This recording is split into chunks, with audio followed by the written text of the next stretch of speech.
नमस्कार दर्शकबिन समय चक्रको नयाँ श्रृङ्खलामा यहाँलाई हार्दिक स्वागत छ। म विक्रम श्रेष्ठ। बडा दशैं असोज शुक्ल पक्षमा प्रतिपदादेखि दशमी र त्यसपछि कोजाग्रत पूर्णिमासम्म मानिने विशेष पर्व वा उत्सव हो। दशैंलाई बडा दशैं, दशहरा, विजयादशमी, आयुध पूजा आदि नामले जानिन्छ। यो खास गरी आश्विन शुक्ल सप्तमीका दिनदेखि दशमीका दिनसम्मका फुलपाती, महाअष्टमी, महानवमी र विजयादशमी लगातार 4 दिनको महापर्व हो। यो नेपालीहरूको सबैभन्दा ठुलो राष्ट्रिय चाड हो दर्शकबिन। त्यसमा पनि विजयादशमी मुख्य दिन हो। त्रेता युगमा यही दिनमा श्रीरामले सीताको हरण गर्ने रावणको वध गरेको सम्झनामा यस चाडलाई विशेष गरी मनाइन्छ। श्रीरामले दशैं दिनमा रावणमाथि विजय हासिल गरेको भएर दशैंलाई बडा दशैं एवं विजयादशमीको नामले पनि पुकारिन्छ। दशैंलाई असत्यमाथि सत्यको विजयको रूपमा हेरिन्छ। आज महानवमी, सबैमा हार्दिक मङ्गलमय शुभकामना सहित सुरुमा हेरौँ दर्शकबिन यो रिपोर्ट। दशैंको उत्सव शक्ति र शक्तिको समन्वय गराउने उत्सव हो। नवरात्रिका 9 दिन जगदम्बाको उपासना गरेर शक्तिशाली बनेको मनुष्य विजय प्राप्तिका लागि तत्पर रहन्छ। नवरात्रिको 9औं दिन नवमी वा महानवमी हो। आजैका दिन सिद्धिदात्री भगवतीको पूजा अर्चना गरिन्छ। सिद्धिदात्री भगवतीलाई कल्याणकारी र मङ्गलकारी रूपमा मानिन्छ। मानव जीवन सफल, सबल, कुशल, दक्ष र सुख बनाउनका लागि मानसिक, शारीरिक र वैचारिक शक्तिको सन्तुलन आवश्यक छ। यो मनोकामना पूरा गर्न भक्ति गर्नुपर्ने मान्यता हिन्दू संस्कारभित्र रहँदै आएको छ। महाकाली, महालक्ष्मी, महासरस्वतीको ध्यान र मन्त्र उच्चारणबाट धन, यश, रूप, स्वास्थ्य सहित सबै मनोकामना पूरा हुने विश्वास गरिन्छ। सिद्धदात्री मन्त्र रूपम देही, जयम देही, यशो देही, भगवती देही मे, पुत्रान देही, धनम देही, सर्व कामश्च देही मे। यसै गरी यस दिन महालक्ष्मी देवीको पूजा आजा गरिन्छ। आजैका दिन बिहान कल पूर्जा, हात हतियारहरू तथा सवारी साधनहरू आदिलाई बलि दिई विश्वकर्माको पूजा पनि सम्पन्न गरिन्छ। देवीको पूजा अर्चनाका लागि देवी मन्त्र या देवी सर्वभूतेषु सिद्धिदात्री रूपेण संस्थिता नमः तस्यै नमः तस्यै नमः तस्यै नमो नमः। यस दिन देवीको पूजाका अतिरिक्त विशेष गरी 2 वर्षदेखि 10 वर्षसम्मका नवकन्याहरूको पनि पूजा आजा गरिन्छ। कन्या पूजाका बारेमा 10 वर्षभन्दा बढी उमेर भएकी कन्या रजस्वला हुने हुँदा पुज्नु हुँदैन भन्ने धारणा रहिआएको छ। चढाएको फल आदि खान र चन्दन आदि बास्नाको स्वाद लिन नजान्ने 1 वर्षकी कन्या पनि पुज्नु हुँदैन भन्ने गरिन्छ। देवीका शक्तिपीठहरूमा भक्तजनहरूको घुइँचो यस दिन पनि रहन्छ। काठमाडौँको तलेजु भगवतीको मन्दिर पनि यस दिन सर्वसाधारणका लागि खुल्ला गरिन्छ। सिद्धिदात्री भगवतीलाई ब्रह्माण्डमाथि विजय प्राप्त गर्ने देवीको स्वरूपका रूपमा लिइन्छ। आजको दिन विभिन्न शक्तिपीठमा सिद्धिदात्रीको पूजा हुन्छ। काठमाडौँका भद्रकाली, मैतीदेवी, नक्साल भगवती, तलेजु भगवती, दक्षिणकाली सङ्कटा, वज्र योगिनी, कात्यायनी, शोभा भगवती, गुहेश्वरी, महाङ्काल लगायत शक्तिपीठहरूमा नवरात्र अवधिभर विशेष पूजा आराधना गरिएको छ। यो क्रम आजसम्म जारी रहन्छ। आज रातिबाट नवरात्र सकिएसँगै भोलि शुक्रबार बिहानैदेखि विजयादशमीको टीका सुरु हुन्छ। प्रत्येक हिन्दू धर्मावलम्बीका घर घरमा आज परिवारजनहरू आपसमा भेला भएर सहभोज गर्ने र रमाइलो गर्ने प्रचलन रहँदै आएको छ। विजयादशमी भगवान रामको विजयको रूपमा मनाइयोस् अथवा दुर्गा पूजाको रूपमा, दुवै रूपमा यो शक्ति पूजाको पर्व हो। शस्त्र पूजनको तिथि हो। हर्ष एवं उल्लास तथा विजयको पर्व हो। हिन्दू संस्कृति वीरताको पूजक अनि शौर्यको उपासक पनि हो। व्यक्ति र समाजको रगतमा वीरता प्रकट होस् भन्ने ध्येयले दशैंको उत्सव पर्व सुरु भएको मानिन्छ। त्यसकारण पनि यो पर्वलाई महाखुसीको पर्वको रूपमा लिइन्छ। हामी प्रसङ्ग फेरि जोड्दै आउनेछौँ यो ब्रेकपछि।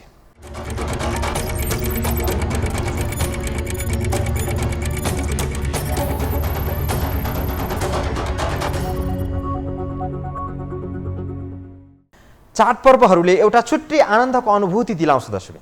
हर्ष उल्लासका साथ आउने र मनाउने चाडपर्वले बेग्लै रौनकता ल्याइदिन्छ। भिन्न खुसी र सुख प्रदान गर्दछ। यसले पुरै वातावरणको परिवेशलाई उल्लास र रौनकतर्फ परिवर्तन गरिदिन्छ। त्यसैले त चाडपर्वलाई विशेष महत्त्वका साथ मनाइने गरिन्छ। त्यही भएर हामी हिन्दूहरूको महान चाडको रूपमा दशैं हर्षोल्लासका साथ मनाउँछौँ। बडा दशैंको पर्वमा मालश्री वा मालश्री धुन बजाएर होस् वा गीत गाएर रमाइलो पनि गरिन्छ।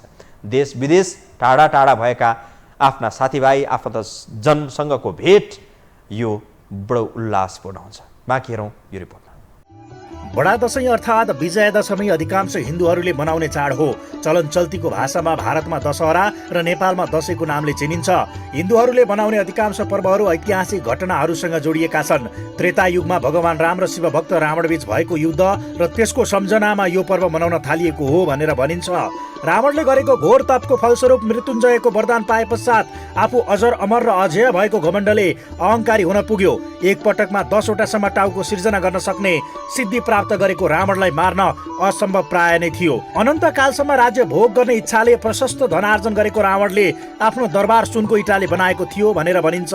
पृथ्वीमा जन्मेको जो कोहीले पनि आफ्नो आयु पूरा गरे पश्चात मर्नै पर्छ, तसर्थ सृष्टि नियमको पालना हेतु अहङ्कारी रावणको अन्त्य आवश्यक थियो र उसको वध गर्न सदाशिवले भगवान विष्णुको सहायता लिनु पर्यो।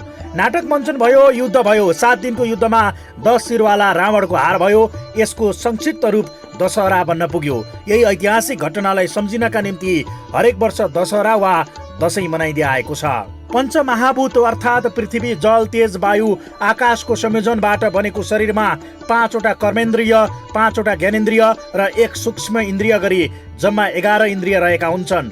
मानवले मन लागेको कर्म गर्छ, तर मन इन्द्रियको वशमा हुन्छ।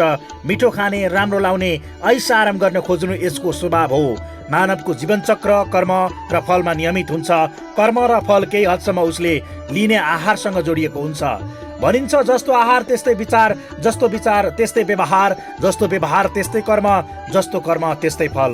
तसर्थ आहार परोक्ष रूपमा फलसँग जोडिएको हुन्छ।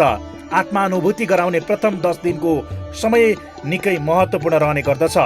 यो नै मुख्य आधार वा जग हो। यस अवधिमा शाकाहारी वर्गभित्र पर्ने सात्विक आहार मात्र ग्रहण गर्नुपर्दछ।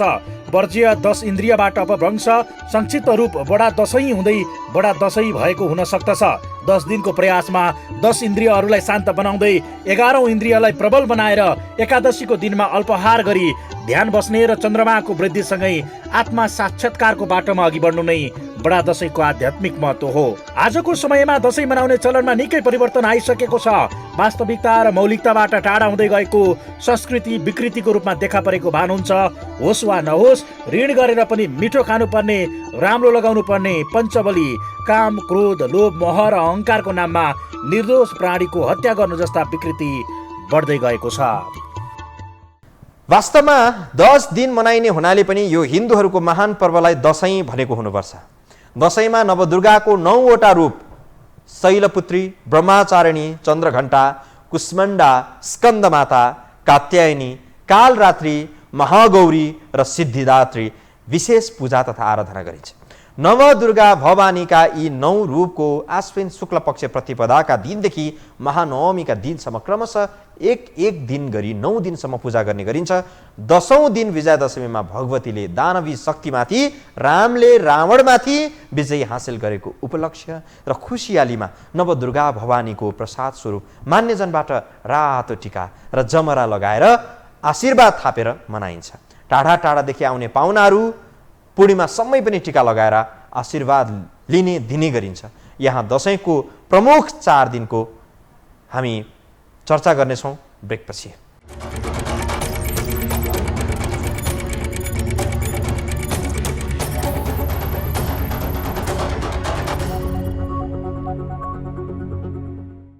नवरात्रिको 9औं दिन महानवमीमा विशेष गरी सिद्धिदात्री देवीको पूजा आराधना गरिन्छ। यसै दिन बिहान कलपूजा, हात हतियारहरू तथा सवारीका साधनहरू आदिलाई बलि दिई विश्वकर्माको पूजा पनि सम्पन्न गरिन्छ। यस दिन अरू पूजाको अतिरिक्त विशेष गरी 2 वर्षदेखि 10 वर्षसम्मका नवकन्याहरूको पनि पूजा आजा गरिन्छ। बलिको अर्थ त्याग, बलि दिनु अर्थात् त्यागिदिनु भन्ने हुन्छ। नवदुर्गाका प्रसादले काम, क्रोध, लोभ, मोह, मद, मात्सर्य, ईर्ष्या, द्वेष, छल कपट यी 10 प्रकारका अवगुणहरू हटुन् अनि सुख, शान्ति, समृद्धि प्राप्त होस् भन्ने भावले सधैँ 10 अवगुणहरूको त्याग गर्दै आएकोमा पछिबाट कामको प्रतीक बोको, क्रोधको प्रतीक रागो, लोभको प्रतीक भेडो, मद मात्सर्यको प्रतीक कुकुरो र हाँसलाई मान्दै बलि चढाउने चलन आएको मानिन्छ। बाँकी हेरौँ यो रिपोर्टमा। नेपालमा मनाइने दशैंको आफ्नै मौलिकता छ, जसको सम्बन्ध हाम्रो सामाजिक परिवेशसँग जोडिएको छ। नेपालमा मनाइने दशैं विशेष परिस्थितिको सृजना हो। नेपाल ससाना राज्यमा छरिएर रहेको समयमा छिमेकी राज्यहरूमा ससाना कुरामा समेत जुङ्गाको लडाईँ भइरहन्थ्यो। समाजमा शान्ति सुरक्षा र अमन चयन कायम राख्न विशेष तालिम प्राप्त दस्ता थिएनन्। समाजमा कुनै आपद विपद आइपरेमा गाउँमा रहेको कटुवालले हाँक लगाई उर्दी जारी गर्थ्यो। सोही अनुसारको काम गर्न योग्य युवा युवती भेला भई परिआएको काम फत्ते गर्ने चलन थियो। कसैसँग युद्ध गर्नु परेमा उनीहरूले आफ्नो घरमा भएका हात हतियार लिएर जम्मा हुन्थे। त्यस प्रकारको लडाकु दस्तालाई एक आपसमा कसरी समन्वय गरी लडाईँ गर्ने भन्ने निश्चित तालिम थिएन। समयको मागसँगै यी युवाहरू प्रत्येक वर्षको एक पटक अनुकूल समयमा 15 दिने युद्धकाल सम्बन्धी तालिम दिइने व्यवस्था मिलाइयो। प्रतिरक्षाका लागि बनाइने दुर्ग वा कोतको स्थान अग्लो ठाउँमा छानिन्थ्यो। हात हतियार वा खरखजना सुरक्षित तरिकाले राखिने स्थानलाई कोत भनिन्छ। 15 दिने युद्धकालमा सुरुका 10 दिन प्रतिरक्षा र पछिल्लो 5 दिन हमला सम्बन्धी तालिम गराइन्थ्यो। 15 दिने तालिमका प्रमुख दिनहरूलाई निम्न अनुसार लिन सकिन्छ। तयारीको अवस्था। कटवालले उर्दी जारी गरे पश्चात गाउँमा रहेका युवा युवती भेला भई दुर्ग गढी किल्लासम्म जाने बाटोको निर्माण वा मर्मत गर्ने, नवदुर्गको निर्माण मर्मत सम्भार गर्ने, लडाईँका लागि चाहिने आवश्यक युद्ध सामग्रीको जोहो भण्डार गर्ने, दुर्गको निर्माण र स्थापना। दुर्ग भनेको डिफेन्सका लागि निर्मित विशेष संरचना हो। पण्डितजीले पूजा कर्म गर्दा हाल्ने विशेष प्रकारको रेखी दुर्गको नक्सा हो। यसमा वरिपरिको गोलाइमा 8वटा र बीचमा एउटा गरी 9वटा दुर्गहरू रहेका हुन्छन्। यो विशेष संरचनाको सहयोगले चारैतिरबाट आउने शत्रुहरूलाई समानुपातिक रूपमा प्रतिकार गर्न सकिन्छ। भूकम्पीय दृष्टिले समेत मजबुत र बढी सुरक्षित रहने यस संरचनालाई 9 दुर्गा भनिन्छ। फुलपाती। प्रतिरक्षा तालिमको 7औं दिनमा आफू युद्धका लागि तयार भएको तर जाई कटन नगर्ने र झिकी कटन गरी नीति रहेकाले युद्ध गरिने विपक्षीलाई युद्ध वा सम्झौताका लागि छनौटका लागि सौगात फुलपाती पठाउने र साटासाट गर्ने चलन थियो। यस प्रकारको फुलपातीलाई शान्ति र समृद्धिको सगुन स्वरूप हर्षोल्लास समय वातावरणमा बाजा गाजा सहित नाचगान गर्दै भित्राइन्थ्यो। अष्टमी। शान्ति सम्झौता भएको खण्डमा युद्ध निश्चित हुन्थ्यो। कमजोर मुटु हुने योद्धाहरूलाई यस इलाका वरिपरि उपलब्ध हुन सक्ने भेडा बाख्रा हाँस कुखुरा सुँगुर पाडा आदि काट्न लगाई रगतसँग खेलाइ सुरो बनाउने काम गरिन्थ्यो। नवमी। हमलाको तयारी र युद्धमा जानु अघि आफ्नो घर परिवार र नातागोतालाई भेटघाट गर्न नवमीको दिनदेखि 2 दिनको कार्यक्रम रहन्थ्यो। नवमीको दिन योद्धाहरू आफ्नो घर फर्किन्थे। दशमी। एकादशीबाट हमलाको अभ्यास सुरु हुने हुँदा योद्धाहरूले आफ्नो मान्यवर तथा नातागोतालाई भेटघाट गर्न उनीहरूको घरमा जाने गर्थे र मान्यवरले आफूभन्दा सानोलाई रातो टीका लगाई विजय श्रीको आशीर्वाद दिने गर्थे। यसैलाई अचेल विजया दशमी भनेर भनिन्छ। हमलाको 5 दिन अभ्यास। एकादशीदेखि पूर्णिमासम्म हमलाको अभ्यास गरिन्थ्यो। यस अवधिमा दुर्ग र कोतलाई कसरी घेराबन्दी गर्ने, शत्रुलाई कसरी मार हान्ने, शत्रुको हमलाबाट आफूलाई कसरी बचाउने जस्ता कलामा अभ्यास गराइन्थ्यो। आजसम्म पनि नेपालको कहीँ कतै यस प्रकारको चलन र अभ्यास रहेको पाइन्छ। गुल्मी जिल्लामा यसलाई साराय खेल भनेर चिनिन्छ। विजया दशमीको टीका पश्चातका दिनहरूमा यहाँका स्थानीय बासिन्दा आफूसँग उपलब्ध रहेका घरेलु हात हतियार वा लट्ठी लिएर रातको समयमा नजिकको कोतमा भेला हुन्छन् र लडाईँको अभ्यास गर्छन्। यस क्रममा कोतलाई चारैतिरबाट घेराबन्दी गर्दै मार हान्ने छेक हान्ने अभ्यास गरेको पाइन्छ। नवरात्रिको 10औं दिनलाई विजया दशमी भनिन्छ। आश्विन महिनाको शुक्ल पक्षको श्रवण नक्षत्रले युक्त दशमीलाई विजया दशमी भन्ने बुझ्नुपर्छ र यो दशैंको खास दिन हो।